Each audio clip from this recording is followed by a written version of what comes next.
They called him a coward for coming home from Korea without his leg. They spat on his porch and burned his father's flag. But what they didn't know was that Earl Hutchins had already died once in those frozen mountains. And dead men don't quit. Not when there's still something worth protecting.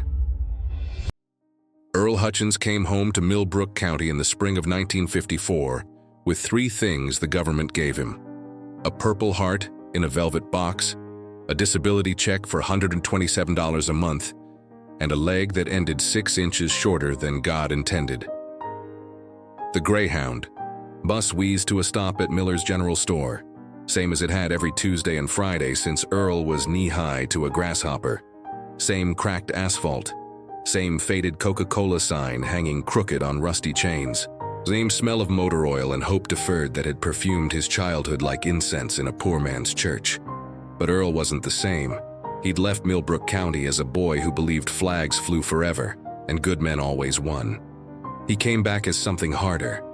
Something that had seen what happens when good men freeze to death in Korean foxholes, while politicians argue about lines on maps nobody would ever see. The farmhouse looked smaller than his memory had painted it. White clapboard siding peeling, like old skin after a bad sunburn. The front porch sagged on one end where the foundation had shifted, making the whole structure look like it was trying to curtsy to something it couldn't quite see. Weeds grew tall around the steps, Queen Anne's lace and bitter dock that his mama would have yanked by the roots before they got ankle high. His mama had been in the ground 2 winters now. His daddy, 3 months. The flag his daddy hung every 4th of July since coming home from the Argonne Forest in 1918 still flew from the crooked pole by the front gate, faded now. Frayed at the edges where 36 years of wind had worried the fabric like a dog with a bone. But flying, that flag would be the first thing they'd take from him. Prophet met him at the gate. Blue-eyed mutt with gray around the muzzle, and a tail that remembered how to wag even when his ribs showed through his coat. The dog had been waiting 3 years, watching that road like he expected Earl to walk around the bend any Tuesday, any Friday, any day that ended with the sun going down and another empty space at the supper table. "Hey, old boy," Earl whispered, kneeling in the dust despite how his bad leg screamed in protest. Prophet pressed his head against Earl's chest and made a sound that wasn't quite a whimper, wasn't quite a song, but something in between that spoke of faithfulness that doesn't die easy. Some things wait, some things don't quit, some things know better than to give up on what's coming home. Earl's daddy had worked the Henderson farm for 37 years, raised corn and Earl on borrowed land and borrowed time, always one bad season away from having to choose between pride and poverty. The old man never owned much more than the clothes on his back and the flag on his pole, but he'd worked this ground like it was his own, loved it like it was sacred, and treated every sunrise like a gift he hadn't quite earned but wouldn't waste. When Thomas Hutchins's heart gave out that February, just stopped beating while he was fixing fence in the back 40, like even his heart knew there was no point. In half measures, young Mr. Henderson came to the funeral with a black suit and fresh ideas about modernization. Henderson Jr. had come back from State College with a business degree and a head full of efficiency studies. He looked at the old farmhouse the way a hawk looks at a field mouse, calculating distance, measuring weakness, planning the swoop. Nothing. "Personal, Earl," Henderson said 3 days after they'd lowered Thomas Hutchins into the ground beside his wife. The young man couldn't look Earl in the eye when he said it, kept staring at Earl's pants leg where it was pinned up neat and tight, above the knee. "Insurance liability. Can't have a disabled veteran living on property I'm responsible for. What if you fell? What if there was an accident? My family's been good to yours, but business is business." The word disabled hung in the air between them like smoke from a house fire. Henderson said it careful, like he was handling something that might explode if he squeezed too hard. Earl didn't explode. Dead men don't explode. Dead men just stand there and take inventory. "How long?" Earl asked. 60 days. Fair notice. More than fair considering. Henderson climbed back into his new Buick, powder blue with chrome that caught the afternoon light like promises nobody intended to keep, and drove away without looking back. The dust cloud from his tires settled on Earl's daddy's flag. dulling the stars until they looked more gray than white. Prophet whined and pressed closer to Earl's good leg.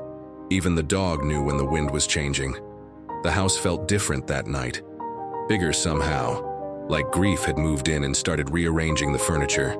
Earl walked through rooms that still smelled like his daddy's pipe tobacco and his mama's lavender soap, touching things that would have to find new homes in 60 days.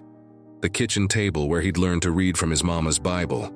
The chair by the window where his daddy sat every evening, watching the sun go down over fields that had never belonged to him, but had loved him anyway. The photograph on the mantel, Earl in his army uniform, grinning like the world was his oyster and oysters were easy to crack. That boy in the photograph had believed in happy endings. That boy had never seen Chinese soldiers coming over a hill. Like the wrath of God, that boy had never held his best friend's hand while life leaked out through holes no doctor could fix. Earl made coffee in his mama's old percolator and sat at the kitchen table with the disability papers spread in front of him like evidence in a trial. Nobody was going to win. $127 a month. Enough to rent a room in town maybe. Enough to buy groceries if he was careful. Enough to survive. Not enough to live. Not enough to matter. Not enough to justify the space he took up in a world that had already moved on without him. Through the window, he could see his daddy's flag hanging limp in the still air. No wind to make it dance. No breeze to make it sing. Just hanging there like a prayer nobody was listening to anymore. Prophet scratched at the door, wanting in or wanting out. Earl couldn't tell which. Maybe the dog couldn't tell either. Maybe wanting was just something you did when you didn't know what else to do. Earl let him in. The dog padded across the linoleum floor and lay down beside Earl's chair, close enough to touch but not asking for anything. Just being there, just keeping watch, just refusing to give up on what might still be worth saving. The next morning brought visitors. Mrs. Patterson from down the road with a casserole that smelled like forgiveness and tasted like home.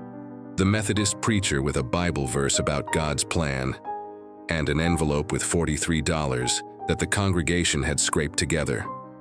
Earl's old school teacher, Miss Morrison, who was 84 now and still believed in happy endings, carrying a jar of honey from her own bees. Good people bringing good intentions. Good intentions that wouldn't pay rent or plant flags or make 60 days stretch into forever. But they came anyway. Sat on the sagging porch and drank sweet tea and talked around the edges of what everybody knew was coming. They told stories about Earl's daddy, about how he'd helped build the new church steeple in '47, about how he'd driven the county snowplow that winter when the regular driver got pneumonia. They talked about Earl too, but careful. Like he was made of glass or grief. About how proud his mama had been when he enlisted. About the letters he'd sent home from basic training, full of jokes and promises to bring back souvenirs from Korea. They didn't talk about the letters that stopped coming. They didn't talk about the telegram that came instead. They didn't talk about what happens to boys who go to war and come back as something else entirely.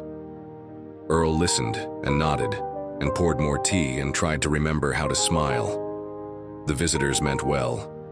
They meant kindness. They meant to help, but help wasn't what he needed. What he needed was a reason to keep standing when everything he'd ever loved was being taken away one day at a time. What he needed was a flag that couldn't be burned, a ground that couldn't be sold, a fight that couldn't be lost.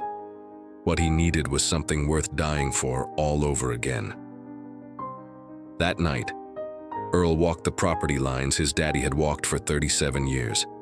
Prophet beside him, both of them moving slow and deliberate through rows of corn stubble and memories that grew wild as weeds. The moon was full enough to cast shadows, silver light turning the familiar landscape into something from a dream he couldn't quite remember.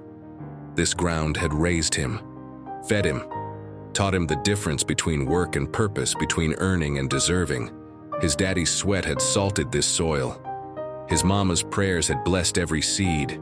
In 60 days it would belong to someone else. In 60 days it would be like the Hutchins family had never existed at all. Earl stopped at the fence line where his daddy had died, where the old man had been found face down in the dirt with wire cutters still in his hand, and work still undone.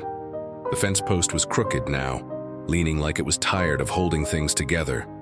Prophet sniffed the ground where Thomas Hutchins had taken his last breath, then looked up at Earl with eyes that held more wisdom than most preachers managed, and a lifetime of sermons. Some ground is holy because of who worked it. Some ground is holy because of who died on it. Some ground is holy because of who's still willing to stand on it. When everyone else has moved on, Earl reached out and touched the crooked fence post, feeling the roughness of weathered wood under his palm. His daddy's hands had set this post. His daddy's hammer had driven the nails. His daddy's faith had believed it would stand long enough to matter. Maybe faith was just another word for refusing to quit. Maybe standing was just another word for prayer. Maybe home was just another word for the place where you plant your flag and dare the world to move you. Earl looked back toward the house where his daddy's flag hung still and silent in the moonlight. 48 stars and 13 stripes that had seen 2 wars and 1 depression, and a lifetime of men who'd promised to honor what it stood for. Tomorrow, the real fight would begin. Tomorrow, he'd find out what he was made of. Tomorrow, he'd discover whether coming home meant giving up or getting ready to stand. Prophet wagged his tail once, soft in the darkness. Just once. Like he knew something Earl hadn't figured out yet. Like he believed in something Earl was still learning to trust. The town watched Earl pack like they were counting down to an execution. Some folks brought kindness. Casseroles wrapped in clean dish towels. Mason jars full of preserves that tasted like summer mornings. Envelopes with folded bills and handwritten notes about how Thomas Hutchins had been a good man who deserved a son who'd be taken care of. Others brought whispers. Earl heard them at Miller's general store when he went for supplies. Hushed conversations that stopped when he walked in, then started up again when they thought he was out of earshot.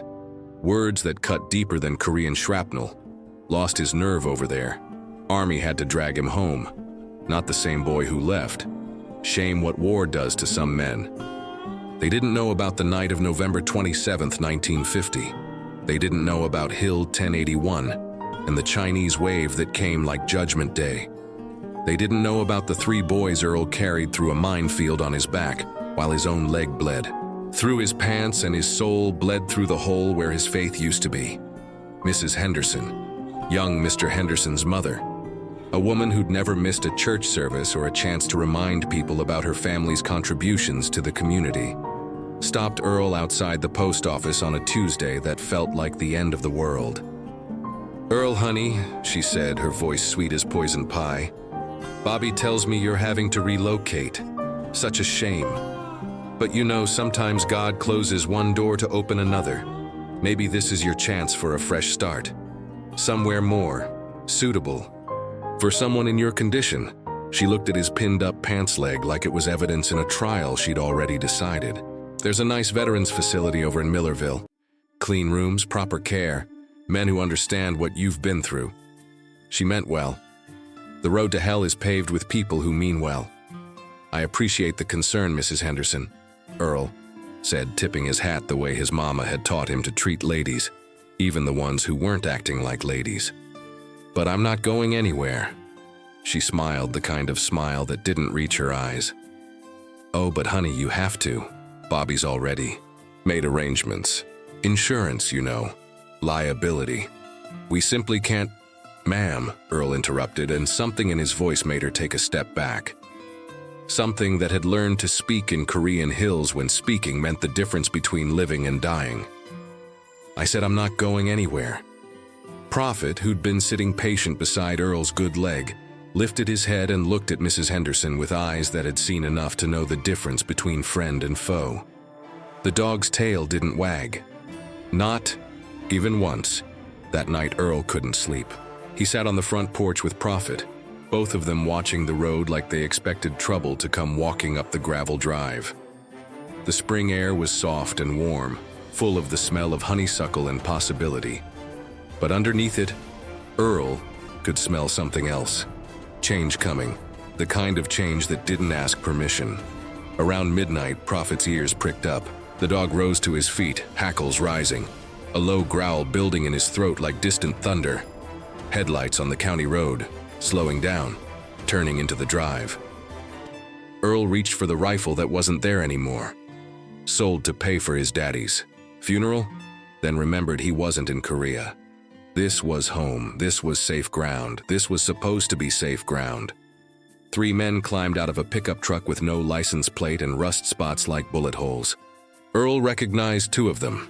Jimmy Cartwright, who'd been 2 years behind Earl in school and mean as a snake even then, and Dale Morrison, the teacher's nephew who'd inherited all his family's name and none of their character. The 3rd man was a stranger, bigger than the other 2. Quiet in the way that meant trouble was coming whether you wanted it or not. "Evening, Earl," Jimmy called out, his voice friendly as the Undertaker's handshake. "Heard you're moving out. Thought we'd come by to help you get started." Help. There was that word again. Earl stood up slow, feeling his bad leg protest, but not caring.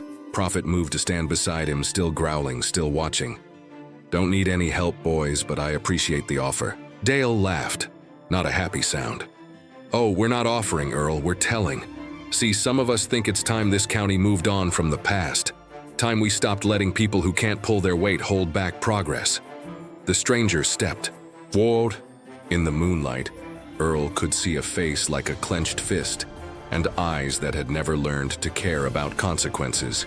"Time we stopped pretending broken men deserve the same respect as whole ones," the stranger said. That's when Earl understood. This wasn't about the farm. This wasn't about insurance or liability or any of the polite lies people told themselves when they wanted to do ugly things for clean reasons. This was about punishment. This was about making sure that boys who came home different got reminded of just how different they were. Jimmy reached into the truck bed and pulled out a can of gasoline. Dale had a book of matches. The stranger had something else, a baseball bat that looked like it had seen use. "Now, Earl," Jimmy said, unscrewing the cap on the gas can, "we don't want any trouble. We just want to make sure you understand the situation. See, your daddy's flag there has been offending some folks, reminding them of things they'd rather forget. Wars that didn't need fighting. Boys who didn't need dying. Boys like Earl. Boys who came home when other boys didn't. Boys who survived when maybe they shouldn't have. That flag's gotta come down, Earl. Tonight. And since you're leaving anyway, we figured we'd save you the trouble." Dale struck a match. The flame danced in the darkness like a tiny devil. Earl looked at his daddy's flag, hanging still and peaceful in the windless night. 48 stars that had watched over this ground for 36 years. 13 stripes that had flown through the Depression, and 2 wars and countless storms that had tried to tear it down. His daddy had raised that flag every morning for 36 years. His daddy had lowered it every evening for 36 years. His daddy had saluted it every 4th of July for 36 years. Rain or shine, sick or well, until the day his heart stopped believing in tomorrows. Prophet's growl got deeper. Earl's hand found the dog's head, fingers tangling in the gray fur around his ears. "You boys need to leave," Earl said. "Now." Jimmy poured gasoline on the ground around the flagpole. The smell cut through the honeysuckle like a knife through silk. "Can't do that, Earl. Got a job to finish." Dale flicked the match. Fire bloomed, like a flower from hell. The flames caught the bottom of the flag first, crawling up the fabric like hungry fingers. Earl watched his inheritance burn, watched 36 years of faith turn to ash and smoke, watched the stars disappear one by one until there was nothing left but charred cloth and the smell of everything good going up in flames. Prophet howled, long and low and full of grief that had no words. Earl didn't move, didn't speak, didn't give the bastards the satisfaction of seeing him break. He'd already broken once, in a frozen hole in Korea. Breaking twice seemed redundant. The 3 men stood around their fire like it was a celebration, like they'd won something worth winning. "There now," Jimmy said, wiping his hands on his pants like he'd just finished honest work. "That's better. Nothing personal, Earl. Just business. Just the way things need to be." They climbed back in their truck and drove away, leaving Earl and Prophet alone with the ashes of everything Earl's daddy had believed in. The fire burned itself out around 3 in the morning. Earl and Prophet sat and watched it die. Earl waited until the sun came up to walk over to the flagpole. The metal was blackened and twisted, but still standing. The rope hung in tatters. The flag, what was left of it, lay in pieces on the ground like a prayer that had been torn up and scattered to the wind. Prophet sniffed the ashes and whimpered. Earl knelt in the dirt, his bad leg screaming, and picked up what remained of his inheritance. The fabric fell apart in his hands like old skin, like promises nobody intended to keep. The stars were gone. The stripes were gone. Everything his daddy had fought for, everything his daddy had believed in, everything his daddy had passed down, gone. That's when something broke open inside Earl. That's when something harder took its place. Earl looked at the empty flagpole, at the scattered ashes, at the dog who'd been faithful when faithfulness seemed pointless. They could burn his flag. They could take his home. They could call him broken and damaged and less than whole. But they couldn't touch what lived inside him. They couldn't burn what his daddy had built in his heart. They couldn't take what he'd learned in Korean hills about what was worth dying for. Earl stood up, brushing ash from his hands. The war wasn't over. It was just getting started. That afternoon, Earl walked to Miller's general store. Every eye in the place followed him as he made his way to the lumber section. He bought wood, nails, paint the color of fresh blood, rope strong enough to hold up the world. Building something, Earl? Miller asked at the checkout counter. Earl counted out bills that represented half his disability check. Yes, sir, Mr. Miller. I surely am. Building something they couldn't burn. Building something they couldn't tear down. Building something that would stand long after the men who'd tried to break him were nothing but names on headstones nobody visited. That night, Earl worked by the light of a kerosene lamp. Prophet kept watch beside him, both of them moving with the patience of men who understood that some things couldn't be rushed. Earl cut wood, sanded edges, drove nails with hands that remembered how to build things that lasted. His leg throbbed, his back screamed, his hands bled through the calluses. But dead men don't feel pain the same way. Dead men just work until the work is done. When morning came, Earl had built something Henderson hadn't expected. A flagpole, 20 feet tall, straight as a rifle barrel, planted, deep in the front yard like a stake through the heart of compromise. But there was no flag, not yet. Earl had one more place to look, one more prayer to answer, one more inheritance to claim. The attic held secrets his daddy had never shared. The attic held flags his daddy had never flown. The attic held the war his daddy never talked about, and the faith his daddy never stopped carrying. In a trunk beneath old blankets and older memories, Earl found what he was looking for. His daddy's first flag, the one from 1918. The one that had come home from the Argonne forest wrapped in tissue paper and 36 years of silence, 48 stars, 13 stripes, fabric faded but unbroken, worn but not defeated. The flag they couldn't burn because they didn't know it existed. The flag that had been waiting all this time for a moment just like this one. Earl held his daddy's war in his hands and felt something he hadn't felt since Hill 1081. Hope. Pure, clean, unbreakable hope. The kind of hope that plants flags and dares the world to move them. Henderson arrived with the sheriff and 2 deputies on a Tuesday morning that felt like Judgment Day. Earl had been expecting them. He'd been expecting them for 3 days, ever since word got around about the new flagpole standing in his front yard like a declaration of war. He'd spent those 3 days getting ready, not just for what was coming, but for what was going to happen after what was coming. Sometimes getting ready to stand means getting ready to fall. Sometimes getting ready to fall means getting ready to find out what you're really made of. Prophet sensed the tension before the cars turned into the driveway. The old dog's ears pricked up, his tail went still, and something in his blue eyes said he remembered other mornings when men came with badges and bad intentions. Earl sat on the front porch in his daddy's chair, the one with the worn arms and the cushion that held 37 years of evening prayers. He wore his cleanest shirt, white cotton that his mama had ironed with starch and love before she died, and his daddy's Sunday tie, navy blue with tiny American flags that you could only see up close. He dressed for the occasion. Some fights deserve your best clothes. The sheriff climbed out of his patrol car first. Bob Garrett, a good man who'd been Earl's Sunday school teacher back when the world made sense and wars had clear winners. Behind him came deputies Miller and Santos, boys Earl had grown up with, played baseball with, shared secrets with, back when secrets were about girls and fishing holes instead of the sound Chinese mortars made when they fell like rain. Henderson came last, climbing out of his powder blue Buick like he owned the morning and everything it touched. He wore a city suit and an expression that said this was just business, nothing personal, just the way things had to be. Business. Always business when good men got crushed by better lawyers. "Morning, Earl," Sheriff Garrett said, touching the brim of his hat the way men did when they respected you but couldn't help you. "You know why we're here." Earl nodded. "I do, Bob. You want some coffee? Mama's old percolator still makes the best cup in the county." "This isn't a social call, Earl." "I know that too." The sheriff looked uncomfortable. This was a man who'd buried Earl's daddy, who'd known Earl since he was knee-high to a grasshopper, who'd sent him off to Korea with a blessing and a promise to look after things while he was gone. Some promises are harder to keep than others.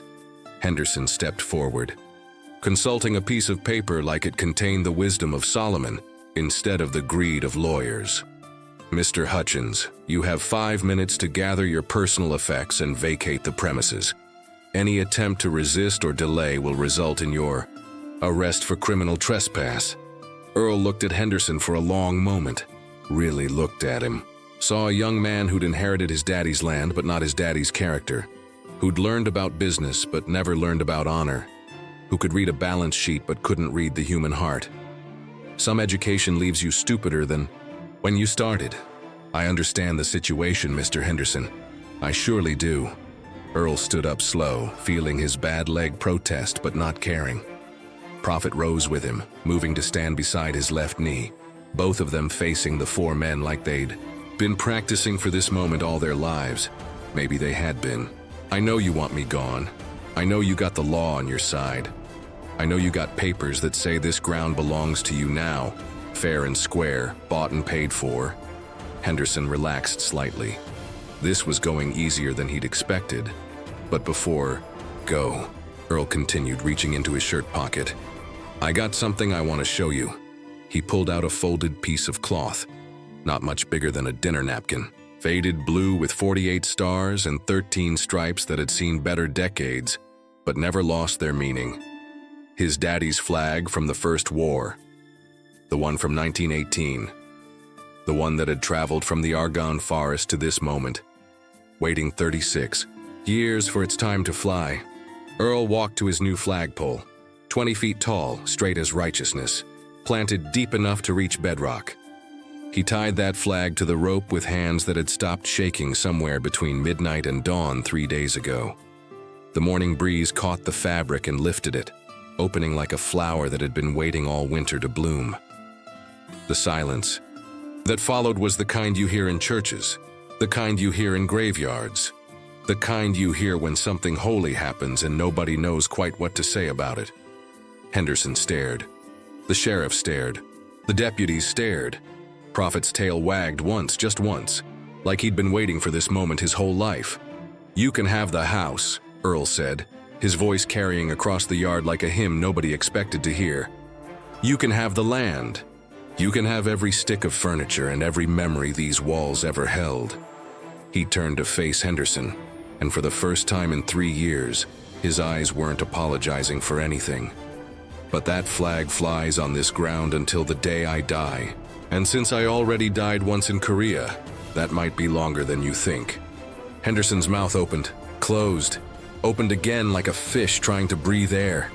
"The insurance will cover a man standing on public ground, flying his daddy's flag on a pole he built with his own hands."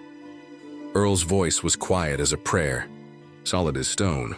"Check your property lines, Mr. Henderson. That flag's planted 3 feet into the county right-of-way."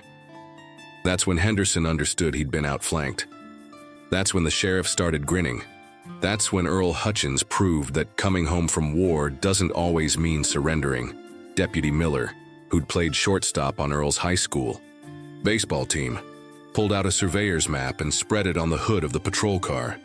The other men gathered around, checking measurements, comparing landmarks, doing the kind of careful work that separates legal from illegal. Earl had done his homework. 3 nights of research at the county courthouse, poring over property deeds and surveyor's reports by the light of a reading lamp that had belonged to his mama. 3 nights of learning the difference between what people assume and what the law actually says. The flagpole stood exactly 3 feet and 2 inches inside the county right-of-way. Public ground. Ground that belonged to everyone and no one, protected by laws that went back to the founding of the Republic. "Well, I'll be damned," Deputy Santos muttered, then immediately looked apologetic for swearing in front of a flag. Sheriff Garrett folded up the map and handed it back to Miller. "Looks like Mr. Hutchins knows his property law, Bobby." Henderson's face had gone red as a rooster's comb. "This is ridiculous. He can't just... This is clearly an attempt to circumvent a legal eviction. This is a man exercising his constitutional right to display the American flag on public property," the sheriff interrupted. "Unless you want to be the man who sued, a veteran for being patriotic." The politics of the situation hit Henderson like a brick to the forehead. 54 was an election year. Henderson's daddy was running for county commissioner. Nobody votes for the family that takes flags away from war heroes. The morning sun climbed higher, painting everything in gold light that made Earl's daddy's flag look like it was made of liquid fire. The fabric danced in the breeze, 48 stars catching the light like tiny promises that some things are worth fighting for. Earl stood beside his flagpole with Prophet at his side, both of them looking like they'd grown roots that went straight to bedrock. He wasn't smiling, wasn't gloating, wasn't celebrating victory because he understood that victory and survival weren't the same thing. But he was standing, still here when men with better lawyers and deeper pockets had tried to make him disappear. Henderson looked at his watch, at the sheriff, at the flag that now flew over ground he couldn't touch. "This isn't over." "Yes, sir, it is," Earl said quietly. "For today, anyway.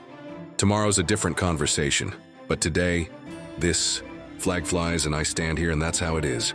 Henderson climbed back into his Buick and drove away without another word, leaving dust clouds that settled on everything like disappointment. The sheriff and his deputies took their time leaving. Bob Garrett walked over to Earl and extended his hand. "Your daddy would be proud," he said. "Yes, sir, I believe he would. You need anything, Earl, anything at all, you let me know." Earl shook the sheriff's hand and felt something he hadn't felt in a long time. Community. The knowledge that some people still believed in doing right, even when right, was complicated. The knowledge that coming home meant more than just arriving. It meant being welcomed by people who remembered who you used to be and accepted who you'd become. After the law drove away, Earl sat back down in his daddy's chair and looked up at the flag dancing in the morning breeze. Prophet settled beside the chair, close enough to touch but not asking for anything, except the privilege of being present for whatever came next. The flag flew. The pole stood. The ground held. But Earl knew this was just the first round. Henderson would be back with better lawyers and cleverer arguments. There would be other mornings, other confrontations, other tests of how much a man could take before he broke. But that was tomorrow's worry. Today, the flag flew. Today, he stood. Today was enough. Around noon, the visitors started coming. First Mrs. Patterson with a thermos of coffee and a smile that said she'd heard what happened and approved. Then the Methodist preacher with a Bible verse about standing firm in the faith. Then Miss Morrison with another jar of honey and a story about how Earl's daddy had helped her fix her roof after the storm of '48. Good people bringing good intentions. This time, Earl didn't mind. This time, good intentions felt like reinforcements. By evening, half the county had driven by to see the flag that couldn't be moved, and the man who wouldn't be moved. Some just slowed down and waved.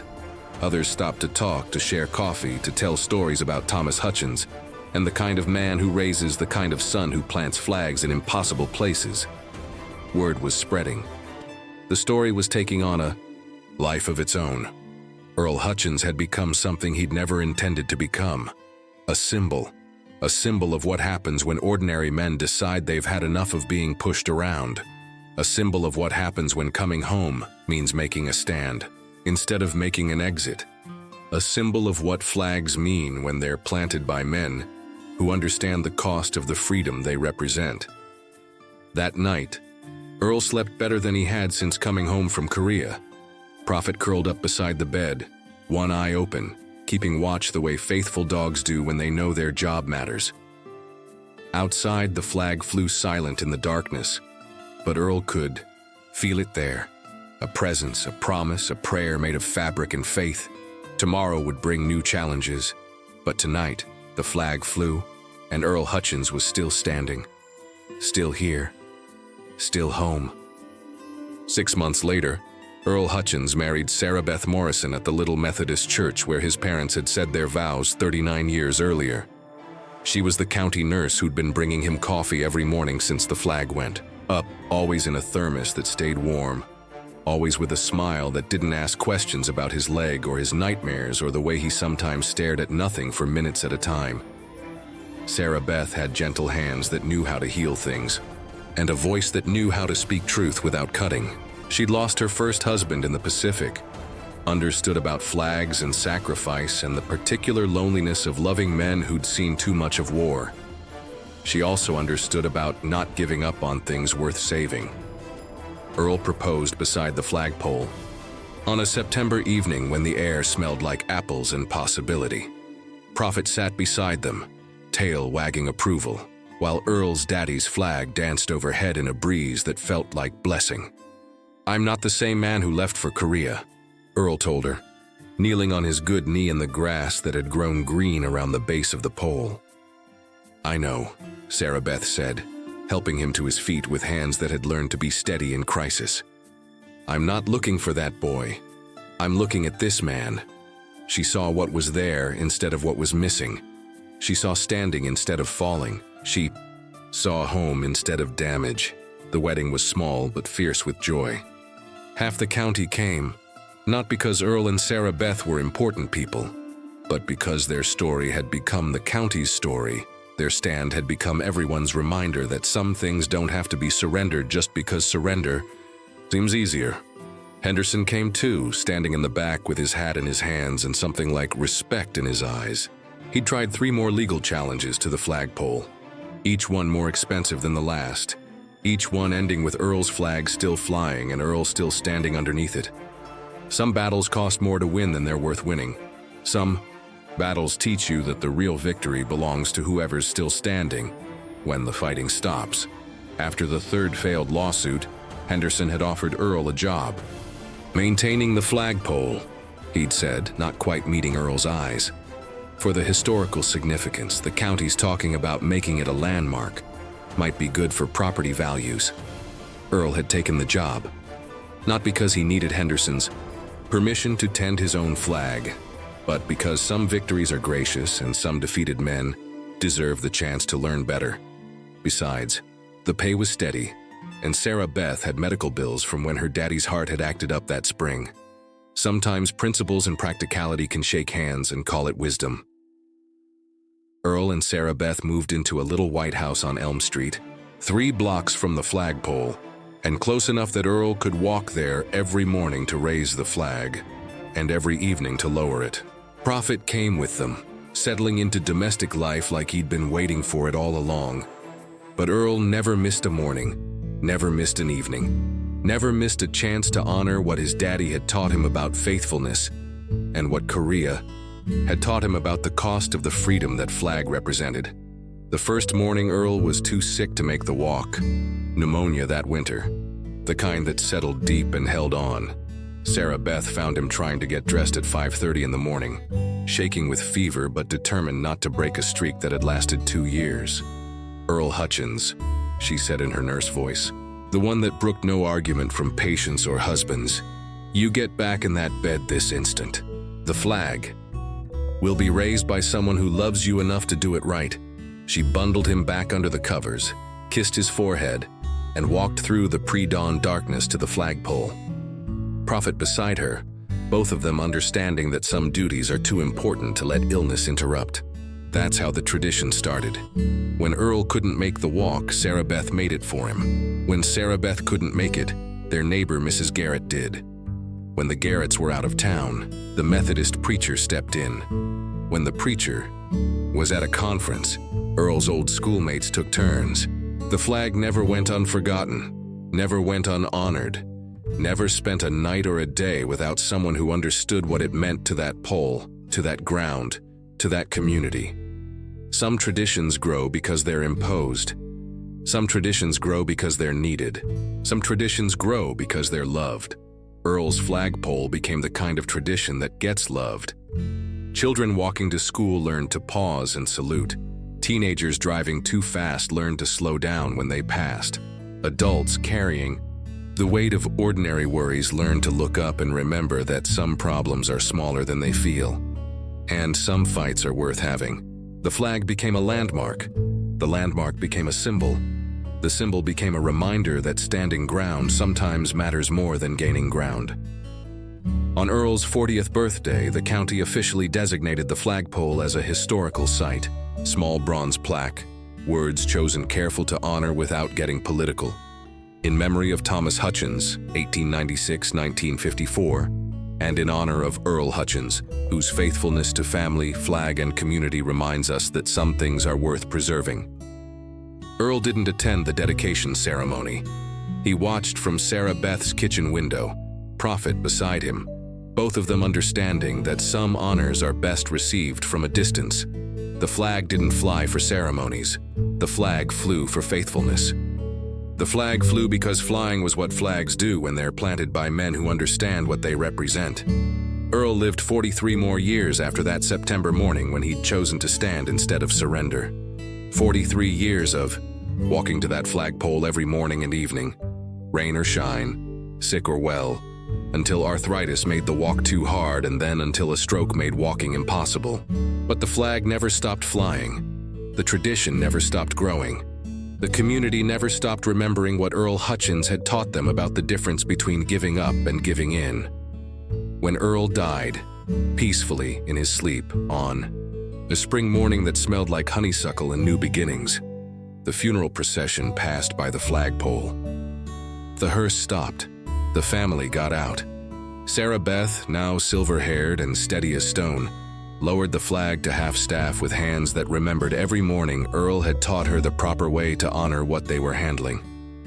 Prophet 3, great-grandson of the original prophet carrying the same blue eyes and the same faithful heart, sat beside the flagpole and howled once, long and low and full of grief that had no words, just once, like he understood what was ending and what was continuing. Earl's son David took over the morning and evening duties. Then David's son Michael. Then Michael's daughter Sarah, named for the grandmother who'd learned that loving a man sometimes means tending his dreams when he can't tend them himself. The flag kept flying. The tradition kept growing. The ground kept holding what had been planted there. By the time Earl had been gone 20 years, the flagpole had become something bigger than one man's stand against one injustice. It had become a place where the community gathered for Memorial Day services and 4th of July celebrations, and quiet moments when people needed to remember what they were part of. Couples got engaged there. Veterans came to remember friends who hadn't made it home. Children learned the Pledge of Allegiance there. Teenagers learned that some things are worth fighting for. Adults learned that home isn't just a place. It's a promise you make to protect what matters. Henderson's great-nephew tried to have the flagpole removed once, 50 years after Earl's first stand. Said it was blocking development. Said the county needed progress more than it needed monuments to the past. The town council voted him down 12-0. Some things are worth more than progress. Some things are worth more than profit. Some things are worth preserving because they remind us who we are when we're tempted to become something else. The flagpole still stands. Earl's great-great-granddaughter tends it now, a nurse like Sarah Beth had been, carrying the same gentle hands and the same understanding that love sometimes looks like showing up every morning whether you feel like it or not. The flag still flies. Prophet 7 still keeps watch. The community still pauses to salute. The tradition still grows because it's still loved. The ground still holds what was planted there by a man who understood that coming home sometimes means making a stand. Every Memorial Day, the current flag tender reads Earl's letter, the one he wrote the night before he planted that first pole, the one Sarah Beth found in his Bible after he died, the one that explains better than any bronze plaque what that flag really means to whoever tends this flag after I'm gone. This isn't about me. This was never about me. This is about what we owe the ground that raised us and the people who loved us, and the country that gave us the right to stand on principle, even when principle costs everything we have. This flag flies for my daddy, who worked this ground for 37 years and never owned a square foot of it, but loved every acre like it was sacred. This flag flies for the boys who didn't come home from Korea, who died believing that freedom was worth dying for and that home was worth fighting for. This flag flies for everyone who's ever been told they don't matter, don't belong, don't deserve the ground they're standing on. But mostly this flag flies because flags are supposed to fly. Because that's what they do when they're planted by people who understand that some things are bigger than our individual troubles, bigger than our personal pain, bigger than our momentary defeats. Keep it flying. Not for me, but for what it represents. Not because it's easy, but because it's right. Not because someone's making you, but because someone's trusting you to carry on what matters. Some things are worth standing for. Some ground is worth holding. Some fights are worth having, even when you know they might cost you everything. This is one of those fights. This is one of those grounds. This is one of those things. Keep the flag flying. Keep standing. Keep faith. Earl Hutchins. The letter gets read every Memorial Day. The flag keeps flying every day. The community keeps remembering what Earl Hutchins taught them about the difference between surrendering and standing down. Some lessons are worth passing on. Some traditions are worth preserving. Some flags are worth flying long after the men who planted them have gone home to whatever comes after standing guard. Earl Hutchins came home from Korea with a Purple Heart, a disability check, and one leg shorter than God intended. He left behind a legacy longer than most men's lives. He left behind a flag that still flies. He left behind a community that still remembers what it means to stand. He left behind proof that coming home sometimes means making a stand that lasts longer than the man who makes it. The flag flies still standing, still home, still worth everything it cost to plant it there.